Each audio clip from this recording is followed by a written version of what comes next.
Hi guys. I hope आपको मेरी आवाज़ आ रही हो। एंड मैं आपको अभी कुछ गाइड करने जा रहा हूं क्योंकि नी जेई एडवांस 2024 आपके सामने है ऑन 26 ऑफ मई। अभी इतने से दिन बाकी हैं। अब इतने से दिनों में किस तरह से फिजिक्स को हम टैकल करें वो बातें मैं बताने जा रहा हूं। उम्मीद करता हूं कि आप लोग इन पॉइंट्स पे ध्यान देंगे।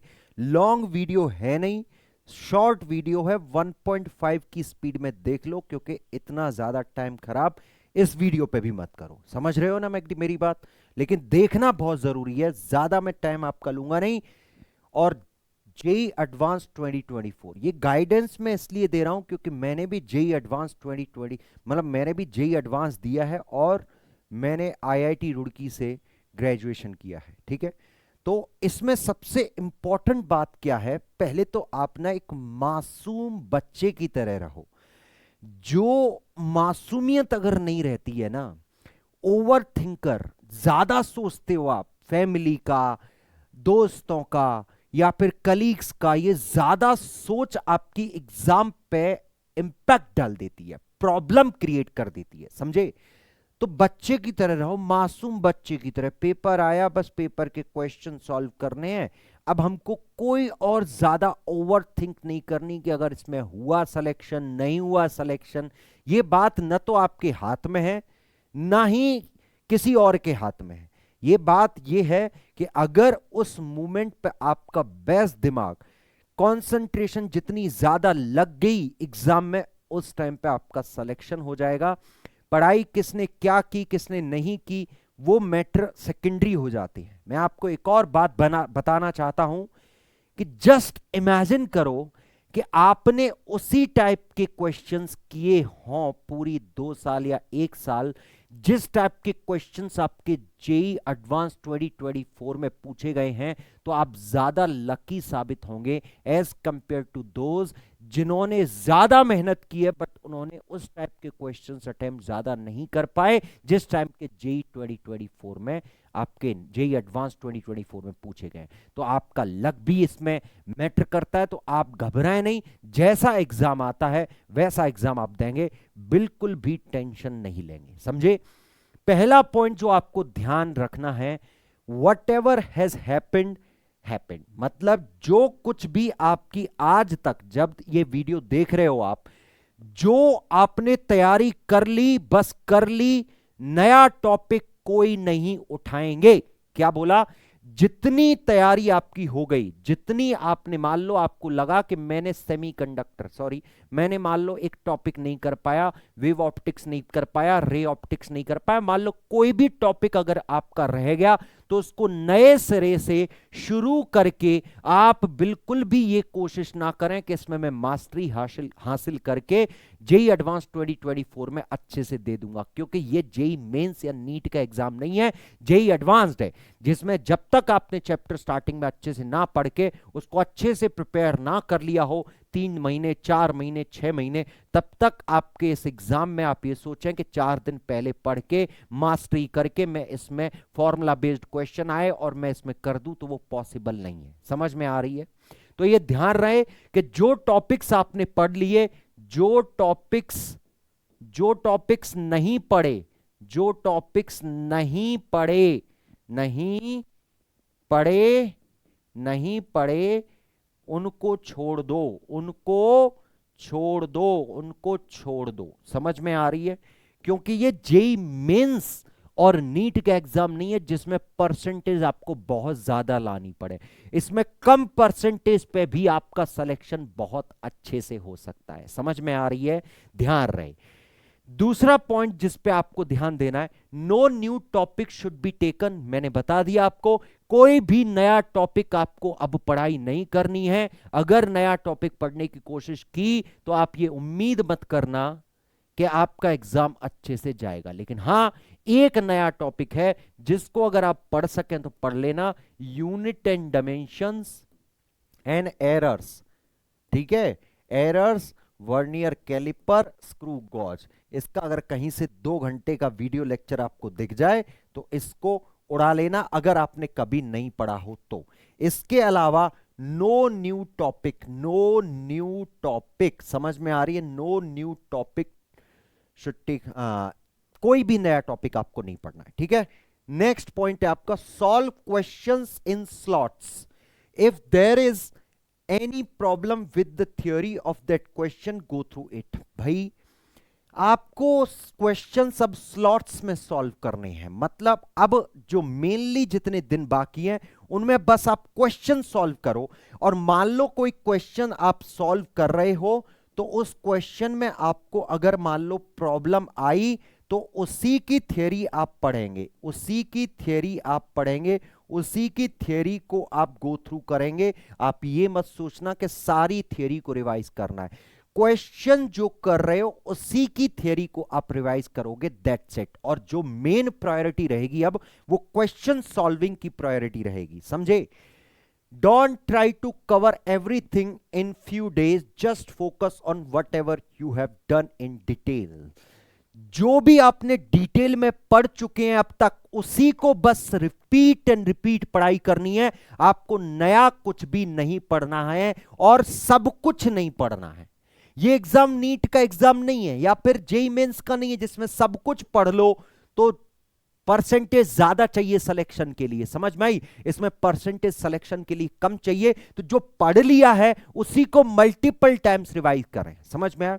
ये भी मत सोचना कि जेईई एडवांस आपका आपने 2 साल कुछ नहीं पढ़ा और जेईई एडवांस में आपका अच्छा हो जाए, तो वो भी पॉसिबिलिटी नहीं है, समझ में आ रही है? तो आपको क्या करना है, सब कुछ कवर नहीं करना है। जो आपका स्ट्रॉन्ग पार्ट है फिजिक्स में, जो स्ट्रॉन्ग टॉपिक्स है उन्हीं को मल्टीपल टाइम्स पढ़ते रहना है। नए क्वेश्चंस भी ट्राई नहीं करने। क्वेश्चंस कौन से ट्राई करने हैं ये भी मैं बताऊंगा आपको, ठीक है? Now on daily basis solve question paper which you have appeared earlier. मेरा कहने का मतलब यह है कि लास्ट 2 साल में, लास्ट 1 साल में जितने आपने क्वेश्चन पेपर सॉल्व किए हैं, मान लो किसी कोचिंग का क्वेश्चन पेपर दिया या ऑनलाइन टेस्ट सीरीज दिया, उनके क्वेश्चंस को बस दोबारा से सॉल्व करो जो आपने पहले से कर लिए हैं। नए क्वेश्चंस आपको ट्राई नहीं करने। और अगर इसको भी स्लॉट्स में करना है, किसमें भाई? वही पेपर, मान लो कोई पेपर है तुम्हारे पास में जेईई एडवांस का, तो उस पेपर का पेपर 1 आपको इस स्लॉट में कंप्लीट करना है, पेपर 2 इस स्लॉट में कंप्लीट करना है, समझ में आ रही है? मतलब ये कहने की बात है वही पेपर सॉल्व करने हैं जो आप पहले कर चुके हैं, नई चीज ट्राई नहीं करनी है, नया क्वेश्चन पेपर भी ट्राई नहीं करना है, समझ में? वही क्वेश्चन पेपर ट्राई करो जो पहले दे चुके हैं। बहुत इंपॉर्टेंट बात है, समझ में आ रही है?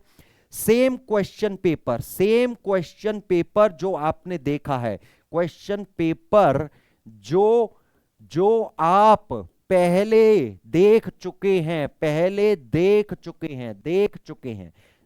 चुके हैं, वही आपको ट्राई करना है, देख चुके हैं, समझ में आ रही है? नया मत ट्राई कर लेना भाई, मैं बता रहा हूं ना, एक्सपीरियंस के साथ बता रहा हूं, ध्यान रखें, समझ में आ रही है? नया ट्राई नहीं करना है कुछ भी। After you complete your paper, just go through the theory of the questions which you have problem। मतलब क्वेश्चन पेपर आपने ट्राई कर लिया, क्वेश्चन पेपर आपने क्या कर लिया? ट्राई कर लिया, जो आप पहले दे चुके हैं साल भर में या 2 साल में, उन्हीं का बंडल रखा होगा आपके पास। उसी में मान लो किसी क्वेश्चन में प्रॉब्लम आ रही है, कोई क्वेश्चन की थियरी में प्रॉब्लम आ रही है, तो रात को जब आप 5:30 बजे से 6:30 बजे 1 घंटे का ब्रेक लो, फिर 6:30 बजे से लग जाना और उसकी थियरी को रिवाइज करना जो क्वेश्चन में आपको प्रॉब्लम आ रही है। ये फिजिक्स, केमिस्ट्री, मैथमेटिक्स तीनों के लिए बोल रहा हूं, समझ में आ रही है? जो क्वेश्चन की थियरी में प्रॉब्लम आ रही है उसी में गो थ्रू करेंगे, समझ में आ रही है? उसी में, स्पेशली फिजिक्स में, समझ में आ रही है? उसी में गो थ्रू करेंगे। नेक्स्ट आपका क्या करना है? Solve PYQs and go through the solutions if it takes time. मतलब पीवाईक्यू आप अगर सॉल्व कर सकते हैं तो पीवाईक्यू सॉल्व करो, और अगर आपको लगता है कि पीवाईक्यू कोई नहीं बन रहा है तो आप क्या करेंगे? उसकी सॉल्यूशंस देखेंगे, ज्यादा टाइम जाया नहीं करेंगे, समझ में आ रही है? Just go through the solution and complete करो, ठीक है? अब आप पूछेंगे सर कितना सॉल्व करें? कितना करें सॉल्व, कितना करें सॉल्व, कितना पीवाईक्यू सॉल्व करें? तो भैया फिजिक्स के लिए 20 क्वेश्चन सेलेक्ट कर लो एक चैप्टर के या 2-3 चैप्टर से, समझ में आई? और रैंडमली आप 1 घंटे में 20 क्वेश्चन सॉल्व करो, ठीक है? चैप्टर जो भी आपको लगता है कि 3-3 क्वेश्चंस में रैंडमली चूज करके सॉल्व करूंगा हर चैप्टर से। मान लो 5 चैप्टर आपने चूज कर लिए फिजिक्स के आज, ठीक है? तो आप 5 चैप्टर में से मतलब 10 चैप्टर चूज कर लिए आपने, 10 चैप्टर, और 10 चैप्टर में से मैं 2-2 पीवाईक्यूज करूंगा, ठीक है? इस तरह से आप 2-2 पीवाईक्यूज करो और कोशिश करो कि 1 घंटे में ही कंप्लीट कर दें, चाहे उसको सॉल्व करके कंप्लीट करें, चाहे सॉल्यूशंस देख के सॉल्व करके कंप्लीट करें। तो इसलिए ये स्लॉट वही है पढ़ाई का आपका, कौन सा? वही 9:30 से 12:30 और 2:30 बजे से 5:30, समझ में आई? और जो भी है फिर उसके बाद में फिर से पेपर में लग जाओ, मतलब इस तरह से ये क्वेश्चन पेपर तो डेली 9:30 से 12:30 और 2:30 से 5:30 सॉल्व कर रहे हैं, लेकिन पीवाईक्यूज रात के टाइम पे सॉल्व कर लेने का है। समझ में आ रही है? इस तरह से। दूसरी बात, नेक्स्ट आपकी क्या है बात, यहीं पे डिस्कस कर देता हूं कि भाई साहब चाहे कुछ भी हो जाए, आप रात में 11 बजे मैक्सिमम सो जाना है। इसमें 11 बजे मैक्सिमम 11 बजे स्लीप ले लेनी है, समझ में आई? और आपको 11 से आराम से 5:30 या फिर 6 AM के आसपास जागो, 6 AM के आसपास जागो। यहां तक कि इसको ऐसा भी कर सकते हैं 10:30 बजे, आप 10:30 से आप 6 AM तक आप डेली नींद लो। नींद अच्छी लेनी है इन दिनों, ठीक है? नींद अच्छी लेनी है इन दिनों, ठीक है? Sleep well, sleep well, don't overthink, don't overthink, don't overthink, don't overthink. समझ में आ रही है? Sleep well and don't overthink.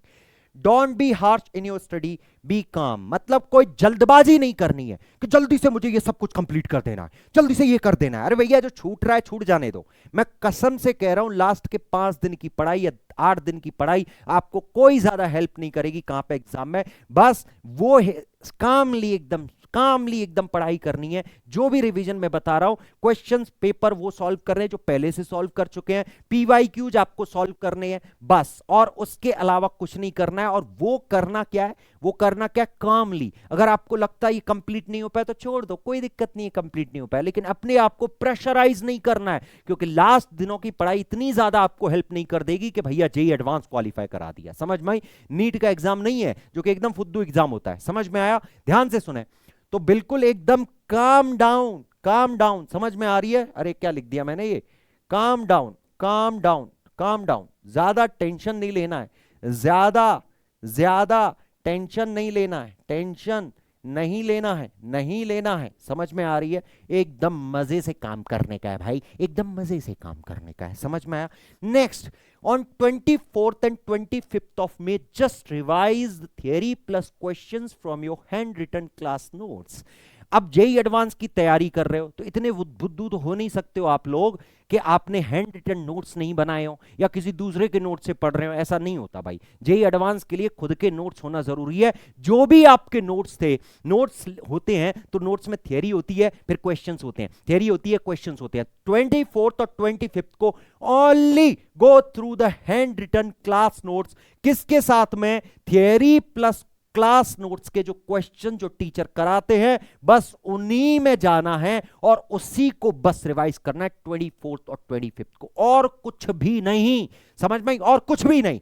ध्यान रहे आपको, इस टाइम पे पेपर भी सॉल्व नहीं करना है, इस टाइम पे बस ओनली यही करना है मेरे अकॉर्डिंग। समझ में? ये फिजिक्स के लिए मैं बता रहा हूं, ये इंपॉर्टेंट है, ठीक है?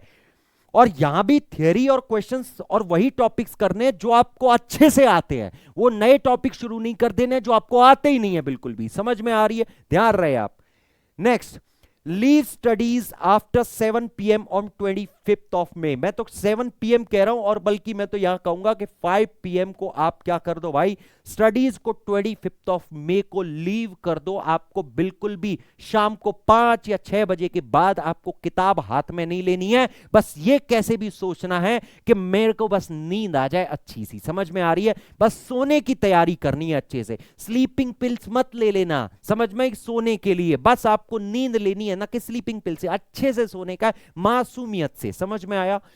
Next, try to get in bed by 8:30 PM, take a good nap. ये बहुत जरूरी है। आई नो कि नींद उस रात में आना मुश्किल हो जाती है, लेकिन ज्यादा नींद नींद अगर नहीं आ रही है तो ज्यादा ओवर थिंक भी नहीं कर देना है कि पागल हो गए, नींद आनी चाहिए आनी चाहिए। आराम से बेड पे लेट जाना, आए ना आए नींद वो ऑटोमेटिकली आ जाएगी। समझ में आ रही है मेरी बात? मेरे साथ भी ऐसा ही हुआ था कि मेरे को नींद नहीं आ रही थी, यहां तक कि बिल्कुल थोड़ा ही मास थोड़ा बहुत सोया होऊंगा, उलझुल सपने आ रहे थे, बेकार से सपने आ रहे थे। समझ में आ रही है? तो ऐसा आपको टेंशन नहीं लेना है, ओवर थिंक नहीं करना है। अगर 8:30 बजे 9 बजे आप बेड में चले गए, 10 बज गए, 10:30 बज गए, आपको नींद नहीं आ रही तो घबराना नहीं है। समझ में आई? आराम से डले रहो बेड में। समझ में आई? अच्छी अच्छी चीजें सोचो, पढ़ाई से रिलेटेड कुछ और चीजें से सोचो, अच्छी अच्छी चीजें सोचो कि मैं स्पाइडरमैन बन गया, मैं कुछ और बन गया। समझ में? मस्ती से मैं दुनिया चला रहा हूं। सिंपल मतलब यह कि पढ़ाई से रिलेटेड कुछ ज्यादा मत सोचो, मस्त रहो। समझ में आई?